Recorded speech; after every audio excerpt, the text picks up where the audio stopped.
Welcome back to lecture series. हम लोग discuss कर रहे थे सीमॉस फैब्रिकेशन का। तो सीमॉस फैब्रिकेशन के केस में हमने कहा था कि सीमॉस फैब्रिकेशन के केस में जो जब हम कभी भी सीमॉस का फैब्रिकेशन करते हैं तो हमारे पास फैब्रिकेशन के लिए तीन मेथड थे।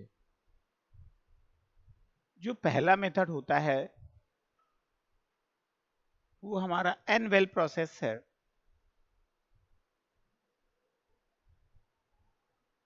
दूसरा हमारा पी वेल प्रोसेस था और उसके बाद जो थर्ड था वो ट्विन टब मेथड था। तो हमने कहा था कि हम एन वेल प्रोसेस की बात कर रहे हैं और एनुअल प्रोसेस पे डिस्कशन कर रहे हैं। तो जब हम एनुअल प्रोसेस के डिस्कशन की बात कर रहे हैं और हमने कहा था कि हम जो हमारा पीवेल प्रोसेस होगा एनुअल प्रोसेस का जस्ट रिवर्स होता है। उस केस में क्या है कि हमने कहा था कि एनुअल प्रोसेस का सिंपल मतलब कि हम जो है एन वेल क्रिएट करेंगे, मतलब एन टब क्रिएट कर देंगे या एक कैविटी क्रिएट करते हैं सबस्ट्रेट मटेरियल पे, एन टाइप की कैविटी, और उसके बाद उसमें हम पी टाइप सेमीकंडक्टर का फॉर्मेशन कर देते हैं। तो जब हम एन टाइप की एनुअल प्रोसेस की बात कर रहे हैं तो एनुअल प्रोसेस के केस में जो हमारा सबस्ट्रेट मटेरियल होता है वो कैसा होगा, वो पी टाइप होगा। और अगर हम बात करते हैं सेकेंड केस का, सेकेंड केस में जो प्रोसेस होगा वो रिवर्स प्रोसेस होगा। रिवर्स प्रोसेस इन सेंस कि हम कहते हैं उस केस में हमारे पास जो मटेरियल होगा, जब हम पी वेल प्रोसेस की बात करेंगे तो एन टाइप सबस्ट्रेट ले लेंगे और जो है पी वेल का फॉर्मेशन करेंगे। तो जैसे हमने यहाँ पे प्रीवियस में बात किया था, यहाँ पे हम जो है मास्क लगाएंगे। ये जो पूरा रीजन होगा मास्क का, यहाँ पे हम कर देंगे एनवेल मास्क और लाइट एक्सपोज कर देंगे। ये पूरा एक्सपोज हो जाएगा, ये ब्लॉक हो जाएगा। और जब हम उसके बाद ईचिंग कर देंगे तो ये जो सरफेस यहाँ पे ब्लैंक है, यहाँ पे ऐसा फर्दर ब्लैंक आ जाएगा, इतना रीजन पूरा ब्लैंक हो जाएगा और ये पूरा कवर अप रीजन होगा जब हम कहेंगे पी वेल के केस में। लेकिन अभी हम जो डिस्कशन कर रहे हैं वो क्या कर रहे हैं, एन वेल के केस में। तो हमने लास्ट लेक्चर में डिस्कस किया था कि हम वो रीजन क्रिएट कर रहे थे कि जहां पे हम जो है एन वेल का फैब्रिकेशन कर रहे हैं, एन वेल का फॉर्मेशन कर रहे हैं। उसके लिए हमने लिथोग्राफी अप्लाई कर दिया था और लिथोग्राफी अप्लाई करने के बाद हमने क्या किया, ईचिंग कर दिया था। ईचिंग में भी हमने दो ईचिंग किया। पहले तो अनएक्सपोज्ड रजिस्ट को हमने रिमूव किया, जो सॉफ्टवेयर रजिस्ट था, मतलब ये रीजन जो यहाँ पे ब्लू, ये ग्रीन कलर है, पहले हमने इसको रिमूव किया। उसके बाद जो ऑक्साइड रीजन है हमने उसको रिमूव कर लिया। ऑक्साइड रीजन हम इसलिए रिमूव करें क्योंकि हमें कैविटी क्रिएट करनी है। अब नेक्स्ट स्टेप फिर से आएगा। अब हम आज का लेक्चर यहां से कंटिन्यू करेंगे स्टेप 7 से। तो अब हम क्या करेंगे कि जो हमारे पास रजिस्ट मटेरियल है, ये ग्रीन कलर का जो रजिस्ट है, मतलब जो एक्सपोज रजिस्ट है या हार्डर रजिस्ट है, उसको भी हम क्या करेंगे, फर्दर रिमूव कर देंगे। तो नेक्स्ट प्रोसेस है रिमूवल ऑफ फोटो रजिस्ट। ये जो फोटो रजिस्ट है ये एक्सपोज फोटो रजिस्ट है। ये क्या है, हमारा एक्सपोज्ड फोटो रजिस्ट है, एक्सपोज्ड रजिस्ट। या हम कहते हैं ये हार्डर रजिस्ट है। ये क्या है, हमारा हार्डर रजिस्ट है। तो फिर से हम क्या करेंगे, ईचिंग कर देंगे। ईचिंग करके हमारे पास जो ग्रीन कलर का पहले इस पे लेयर क्रिएट था, ऑक्साइड लेयर, अब फोटो रजिस्ट लेयर, उस फोटो रजिस्ट लेयर को हम रिमूव कर दिए। अब हमने यहां तक फॉर्मेशन कर लिया कि हमने ये रीजन डिफाइन कर दिया कि जो ये रीजन है, ये रीजन हमारा क्या है, इस रीजन में हमको एन वेल क्रिएट करना है।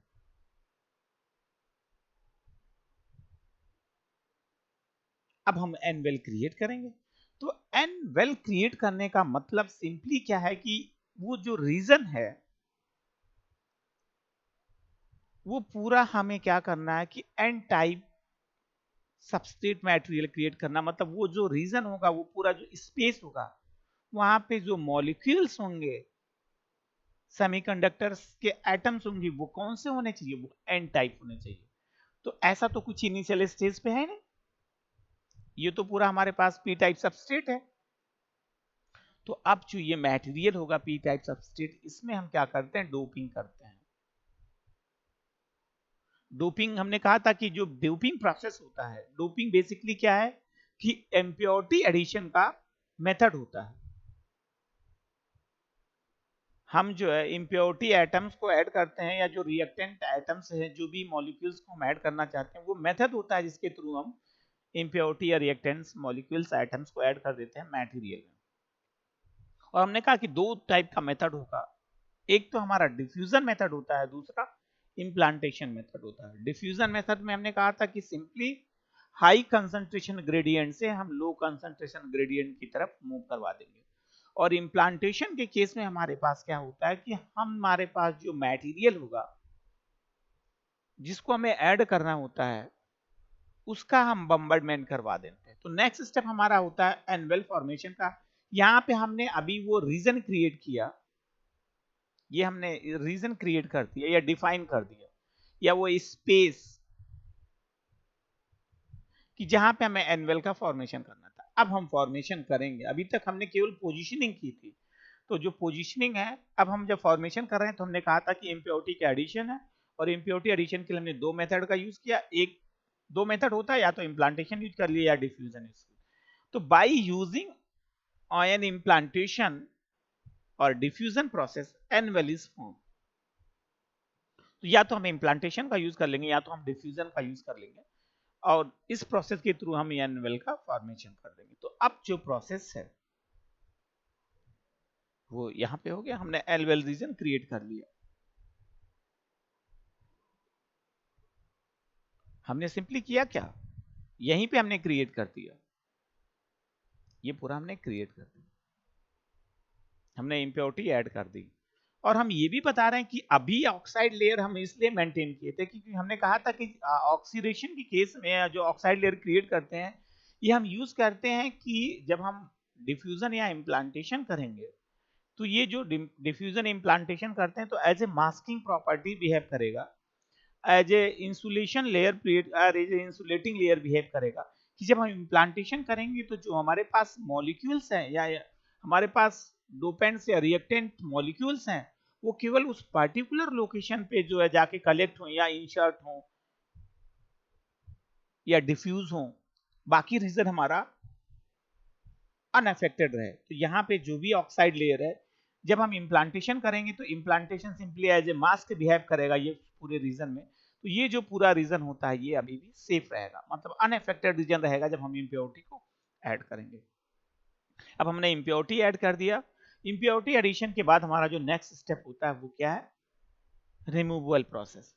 तो इस केस में अब हम क्या करेंगे कि जो हमारे पास ये ऑक्साइड लेयर है, अब हम ऑक्साइड लेयर को रिमूव करेंगे। तो हम आते हैं स्टेप 9 पे। स्टेप 9 में हमने क्या किया कि जो फ्लूरिक एसिड है, फ्लूरिक एसिड को हमने हाइड्रोफ्लूरिक एसिड का यूज किया, और जो रिमेनिंग ऑक्साइड था उसको भी हमने रिमूव कर दिया। तो अब ये हमारे पास पूरा एग्जैक्ट वेफर क्रिएट हो गया जब हमें सेमीकंडक्टर या सीमॉस का फैब्रिकेशन करना है। अब हमारे पास पी टाइप सबस्ट्रेट है, पी टाइप सबस्ट्रेट है, इसका मतलब हम यहां क्या फॉर्मेशन कर देंगे, एनमॉस का फैब्रिकेशन कर देंगे। और यहां पे एनवेल क्रिएट कर दिया, मतलब ये एन रीजन है, तो यहां पे हम क्या करेंगे, पीमॉस का फैब्रिकेशन कर देंगे, और ये बाद में इंटरकनेक्ट होके क्या बन जाएंगे, सीमॉस। तो ये स्टेप 9 था जिसमें हम ऑक्साइड लेयर रिमूव करते थे। अब हम फिर से पॉलीसिलिकॉन का लेयर क्रिएट करेंगे। तो पॉलीसिलिकॉन का लेयर क्रिएट करने का मतलब हमने अब सारा कुछ ओके कर दिया, हमने इम्प्लांटेशन करके हमने रीजन को डिफाइन कर दिया कि कहां हमारे पास एन बनना है, कहां हमारे पास पी बनना है। तो अब हम फॉर्मेशन स्टार्ट करेंगे। तो अब हम क्या करेंगे कि एक थिन क्रिस्टलाइन लेयर जनरेट कर देंगे। तो जो ये डिपोजिशन ऑफ पॉलीक्रिस्टलाइन लेयर होता है, ये हमने पहले भी आपको बताया था प्रीवियस लेक्चर में कि ये अभी इसी मॉड्यूल के पहले में कि ये भी मेटलाइजेशन होता है, ये भी क्या है हमारा मेटलाइजेशन है। लेकिन जो ये मेटलाइजेशन होता है नॉन मेटालिक होता है, मतलब इसमें हम पॉलीसिलिकॉन का या सिंपली सिलिकॉन का लेयर क्रिएट करते हैं। और जो ये पॉलीसिलिकॉन का लेयर क्रिएट करते हैं, ये हमारा क्या होता है, गेट इलेक्ट्रोड। ये क्या होगा हमारा, गेट इलेक्ट्रोड। यहां से हम क्या करते हैं, गेट का फॉर्मेशन कर देंगे और फर्दर हम इसी को क्या करेंगे कि ऑक्सीजन का फ्लो करवा देंगे, तो सिलिकॉन डाइऑक्साइड का लेयर फॉर्मेशन हो जाएगा जो प्रोटेक्टिव लेयर होगा। तुम्हारा नेक्स्ट स्टेप है deposition of polysilicon. The chemical vapour deposition process is used to deposit a thin gate oxide layer. तो सीवीडी प्रोसेस मतलब अब अगर हम पॉलीसिलिकॉन का लेयर क्रिएट कर रहे हैं तो हमने कहा था कि हमने मेथड पढ़ा था इपीटैक्सी। इपीटैक्सी वो प्रोसेस होता है जिसके थ्रू हमने क्या किया था कि इम्प्लांटेशन कर दिया था। हमने जो है लेयर क्रिएट कर दिया तो हमने देखा कि हमारे पास एक चैम्बर हुआ था करता था ऐसा कुछ चैम्बर। ये हमारे पास ससेप्टर था, ससेप्टर पे हमने वेफर को प्लेस कर दिया था और ये इनलेट के थ्रू हमने रिएक्टेंट मटेरियल का फ्लो करवाया और यहाँ पे आउटलेट के थ्रू जो है जो रिएक्टेंट मटेरियल है वो बाहर हो गया। उसमें हमने देखा था कि बैरल रिएक्टर था, हॉरिजॉन्टल रिएक्टर था और जो है वर्टिकल रिएक्टर था। उस पर हमें डिस्कशन नहीं करना क्योंकि हमने ऑलरेडी उस पर डिस्कशन कर लिया। बस हम ये बता रहे हैं कि सीवीडी प्रोसेस में रिएक्टेंट मटेरियल का हम जो है फ्लो करवाएंगे, सरफेस पे वो कलेक्ट होगा और लेयर क्रिएट कर देगा। तो अब हमारा जो स्टेप है, हमने यहाँ पे लेयर क्रिएट कर दिया, पॉलीक्रिस्टलाइन लेयर हमने क्रिएट कर दिया। अब जब ये पॉलीक्रिस्टलाइन लेयर क्रिएट की थी तो हमने कहा था कि जो पॉलीक्रिस्टलाइन लेयर है ये नॉन मेटालिक लेयर, मेटलाइजेशन ही है ये, लेकिन ये नॉन मेटालिक होता है, इसमें हम सिलिकॉन का यूज करते हैं। और इसका मेन यूज हमने क्यों किया, क्योंकि हमें इससे इलेक्ट्रोड का, गेट इलेक्ट्रोड का फॉर्मेशन करना था। तो जो बाकी एरिया था, बाकी एरिया के जो पॉलीसिलिकॉन मटेरियल है उसको हम क्या करते हैं, रिमूव कर देते हैं, क्योंकि केवल और केवल वन एंड ओनली वर्क जो पॉलीसिलिकॉन का होता है वो गेट इलेक्ट्रोड के फॉर्मेशन में। तो नेक्स्ट स्टेप होता है removing of the layer baring the small area of the gate. मतलब हमने गेट इलेक्ट्रोड का फॉर्मेशन किया except the two small region required for forming the gate of the N and PMOS, remaining layer is stripped off। तो हमने कहा कि जो ये पूरा प्रोसेस है, इस प्रोसेस में अब हम क्या करेंगे, इसके बाद गेट का फॉर्मेशन कर देंगे। तो गेट फॉर्मेशन में हम केवल जहां पे गेट फॉर्मेशन करेंगे उसी एरिया को जो है, जो पॉलीसिलिकॉन होगा उसको हम जो है कैरी करेंगे, बाकी को हम क्या करेंगे, डिस्कार्ड कर देंगे, रिमूव कर देंगे। तो उसको हम क्या करते हैं, रिमूव कर देते हैं। तो जो ये बाकी रीजन है, इस बाकी रीजन से हमने जो है पॉलीसिलिकॉन, जो सिलिकॉन पॉलीसिलिकॉन का लेयर था, थिन क्रिस्टलाइन लेयर थी, उसको हमने रिमूव कर दिया और गेट का हमने फॉर्मेशन कर दिया। अब इसके बाद फिर से हम ऑक्साइड लेयर क्रिएट करते हैं। तो next step is oxidation process. Next an oxidation layer is formed on this layer with the two small region for the formation of gate terminals in NMOS PMOS। अब हमने एक बार define कर दिया, हमने reason create कर दिया कि ये हमारा गेट इलेक्ट्रोड है, दोनों के केस में, NMOS के केस में और PMOS के केस में। अब हम उस पे ऑक्साइड लेयर क्रिएट कर देंगे कि जिससे जो ये रीजन है वो आइसोलेट हो जाए और फिर फर्दर रीचिंग करेंगे।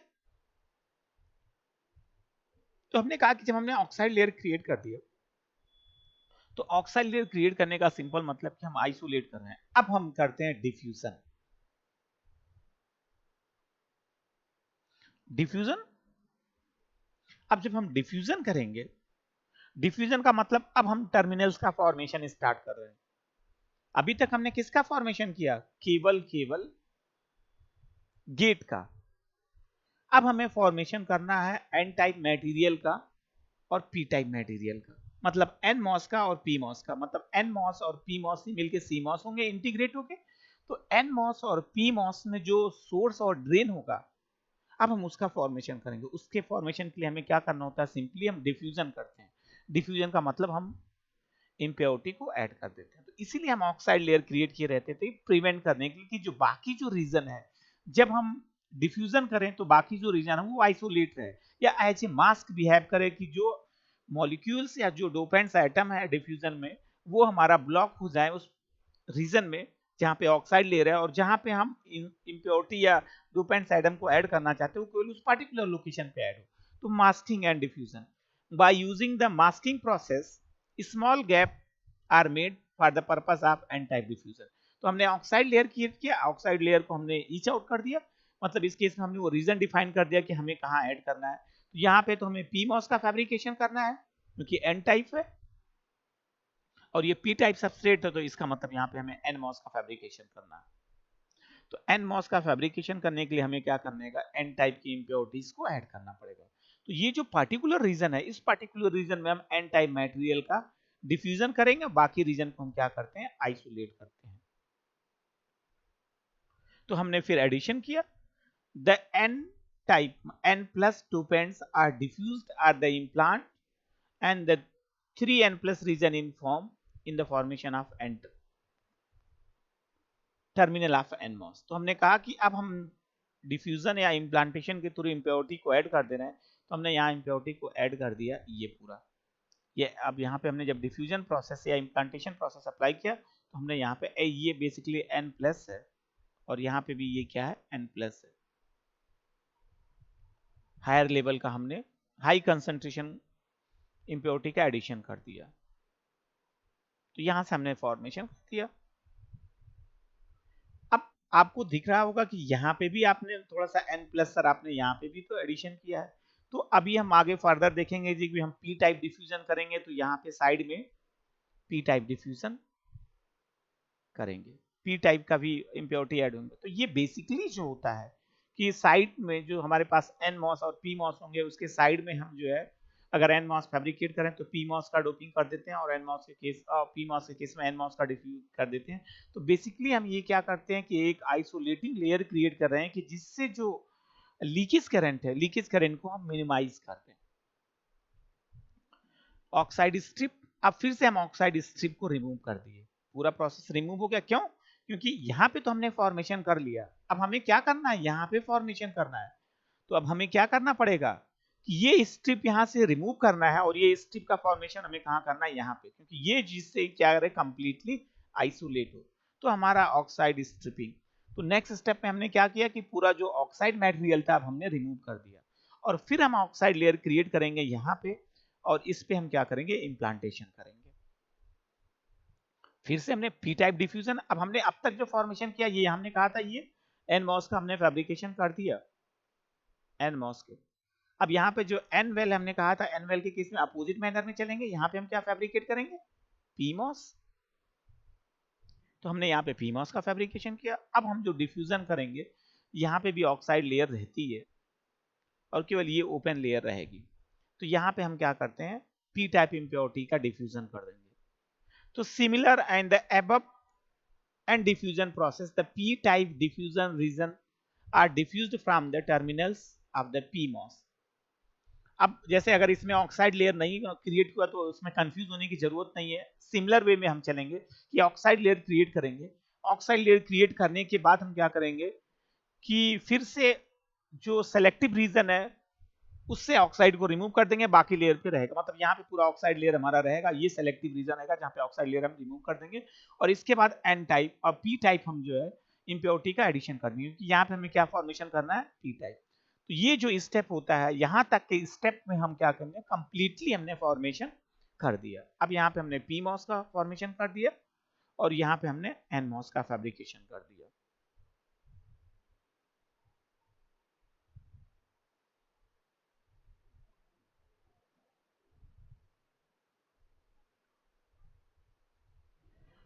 अब thick filled oxide, a thick filled oxide is formed in the all region except the terminal of the p and NOS। अब हम फिर से ऑक्साइड लेयर पूरा क्रिएट कर देंगे। क्यों? क्योंकि अब हम इसके बाद क्या करेंगे, मेटलाइजेशन परफॉर्म करेंगे। मेटलाइजेशन सिंपली हम इंटरकनेक्शंस करेंगे कि इंटरकनेक्शंस के फॉर्मेशन के बाद जो है हम फाइनल कनेक्शन कर देंगे। तो ऑक्साइड लेयर क्रिएट कर दिए कि जिससे जो रीजन हम चाहते हैं कि जो रीजन इंटरकनेक्ट ना हो, क्योंकि मेटलाइजेशन में क्या करते हैं, एक मेटालिक लेयर क्रिएट कर देंगे। तो अगर उस रीजन में भी कनेक्ट कर देंगे या लेयर हम मेटालिक लेयर क्रिएट कर देंगे तो शॉर्ट सर्किट कंडीशन जनरेट करने लगेगा। तो हम फिर से ऑक्साइड लेयर क्रिएट करेंगे। अब उसके बाद हमारा नेक्स्ट स्टेप होता है मेटलाइजेशन। तो मेटलाइजेशन के केस में हम क्या करते हैं कि मेटलाइजेशन वो प्रोसेस होता है जिसके थ्रू हम क्या करते हैं, पूरा मेटालिक लेयर क्रिएट करते हैं। तो इस केस में हम जो है CVD प्रोसेस का यूज करेंगे, ये ऑपरेशन प्रोसेस यूज कर लेंगे, या स्पूटरिंग मेथड यूज कर लेंगे, जिसमें हम क्या करते हैं कि जो हमारे पास सोर्स मटेरियल होगा एल्यूमिनियम, उसको हम क्या करते हैं फ्लो करवा देते हैं। ऑपरेशन प्रोसेस में बेसिकली हम जो है गैसियस फॉर्मेट में एल्यूमिनियम को ऑपरेट करते हैं, वो सरफेस पे कलेक्ट होकर लेयर क्रिएट कर देगा। तो जो मेटलाइजेशन है, अब हमारा नेक्स्ट स्टेप होता है मेटलाइजेशन। तो मेटलाइजेशन का सिंपल मीनिंग यहाँ से क्या हो जाएगा कि इलेक्ट्रिकल कनेक्शन की बात कर रहे हैं, इलेक्ट्रिकल कनेक्शन। यहाँ पे हम क्या फॉर्मेशन कर दे रहे हैं, इलेक्ट्रिकल कनेक्शन। जब हम इलेक्ट्रिकल कनेक्शन की बात करेंगे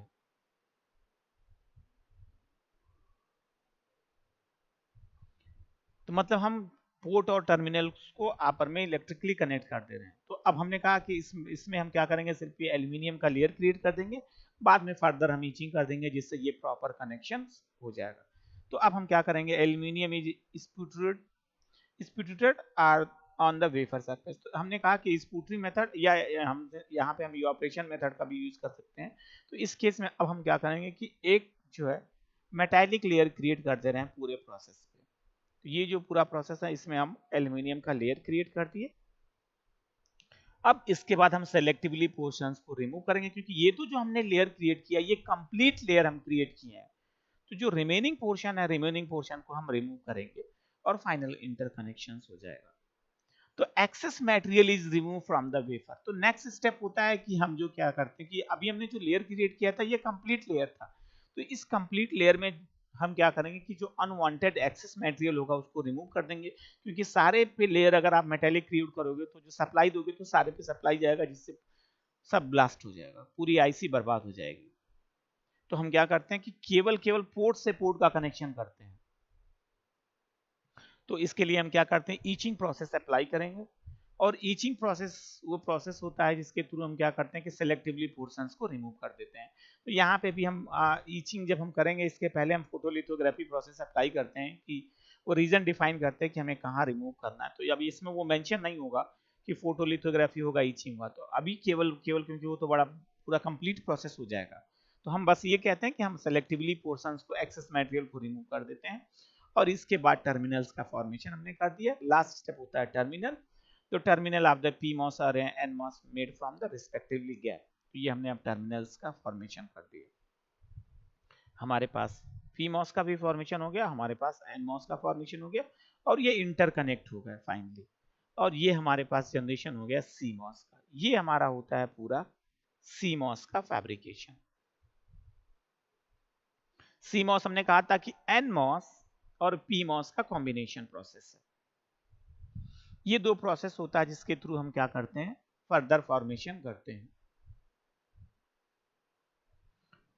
और ये जो पूरा प्रोसेस था, हमने क्या यूज किया, यहाँ पे हमने एन-वेल प्रोसेस यूज किया। क्या यूज किए, पूरा मेथड जो हम डिस्कस किए हैं, एन-वेल मेथड।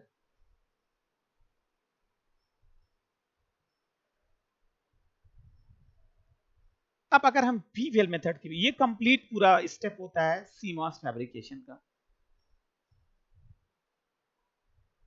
तो आपने कहा कि अगर हम एन-वेल और पी-वेल की बात करते हैं, तो बस जो पूरा स्टेप है, अगर आपसे एन-वेल पूछ, ये तो हमने एल-वेल का कंप्लीट डिस्कशन किया। अगर आपसे कहा जाए कि आपको पी-वेल प्रोसेस अप्लाई करना है, तो बस चेंजेस, बेसिक चेंजेस होगा कि जो मटेरियल हमने एन यूज किया था वहां पे पी यूज होगा, और सारा प्रोसीजर सेम होगा। तो जैसे अगर हम कहते हैं कि अगर हम अब एन वेल की बात करते हैं, हम थोड़ा सा स्क्रीन को क्लियर कर रहे हैं और यहीं पे क्लियर कर दे रहे हैं सारा कुछ। अब ये तो पी वेल प्रोसेस था। अगर हम एन वेल प्रोसेस की बात करते हैं, ये पी वेल, ये बेसिकली हमारा पी वेल प्रोसेस था, एन वेल प्रोसेस है। अगर हम पी वेल प्रोसेस की बात करें, तो अब जब पी वेल प्रोसेस की बात करेंगे कि मतलब इस केस में हमें जो फॉर्मेशन करना है, जो हमारे पास सबस्ट्रेट होगा, ये हमारे पास सबस्ट्रेट है, इस पे हमें पी रीजन क्रिएट करना है, पी टैब क्रिएट करना है। मतलब यहां पे अब हम पी टैब क्रिएट करेंगे, ये ऐसा कुछ फॉर्मेशन करेंगे, ये हमारा होगा पी वेल। तो जब हम पी वेल क्रिएट कर रहे हैं, इसका मतलब यहां पे हम क्या फैब्रिकेट करेंगे, यहां पे हम एन मॉस का फैब्रिकेशन करेंगे, एन मॉस।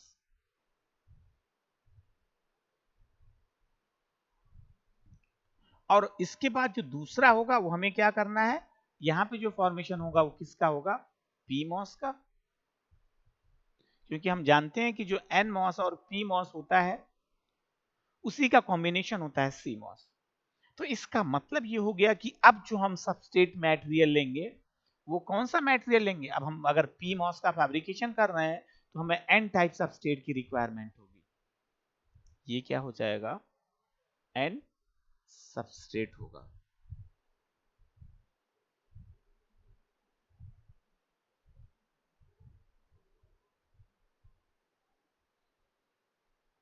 ये एन सबस्ट्रेट होगा।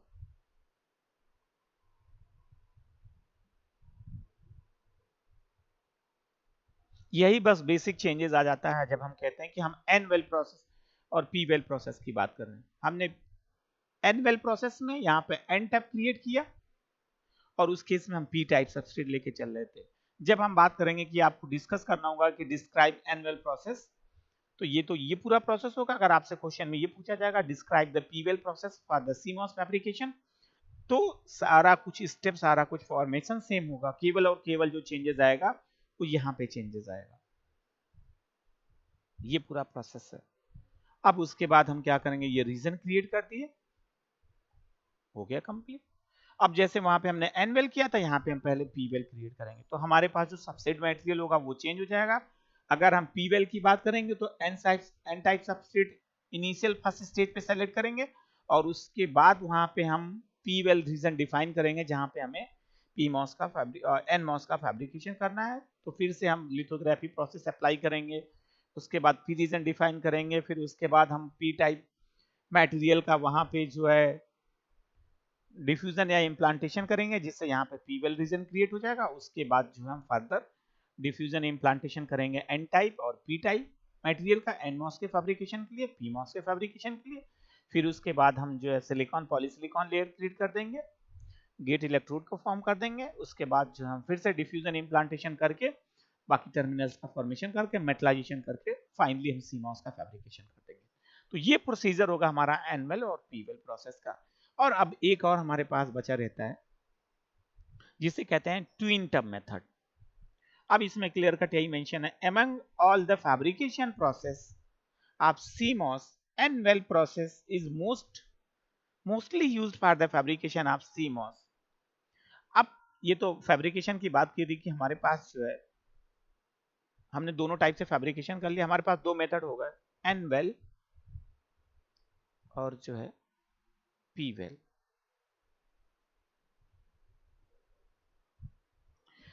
तो कहता है कि जब हम एन वेल और पी वेल की बात करते हैं तो हम एन वेल प्रोसेस प्रेफर करते हैं, mostly used for the fabrication of CMOS.